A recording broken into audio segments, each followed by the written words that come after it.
नमस्कार शेतकरी मित्रांनो, स्वागत आहे आमच्या शेतकरी मित्र 1994 यूट्यूब चॅनल। शेतकरी मित्रांनो, आज आपण ऊस लागवडीविषयी माहिती बघणार आहोत। ऊस लागवडीसाठी योग्य हंगाम निवडणे, चांगल्या जातीची निवड करणे, योग्य लागवड पद्धतीचा वापर करणे, वेळेवर खत व पाणी व्यवस्थापन करणे, तसेच एकात्मिक कीड व रोग नियंत्रण करणे हे ऊस उत्पादनासाठी खूप महत्त्वाचे असते।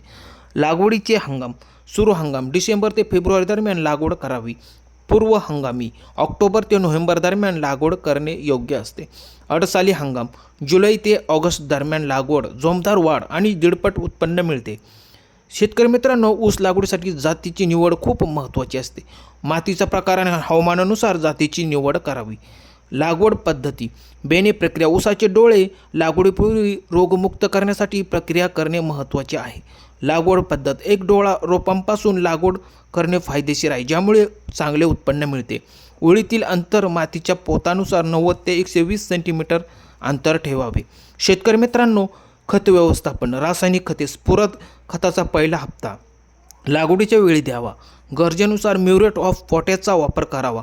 सेंद्रिय खते: सेंद्रिय खताचा वापर करून जमिनीची सुपीकता वाढवावी। शेतकरी मित्रांनो, पाणी व्यवस्थापन खूप महत्त्वाचे असते। ऊस पिकाला पाण्याच्या उपलब्धतेनुसार आणि पिकाच्या वाढीच्या अवस्थेनुसार सिंचन करावे। पाणी नियोजन करून पिकांना आवश्यकतेनुसार पाणी द्यावे। शेतकरी मित्रांनो, दिलेली माहिती कशी वाटली? दिलेली माहिती आवडल्यास लाईक करा, शेअर करा, सबस्क्राईब करा।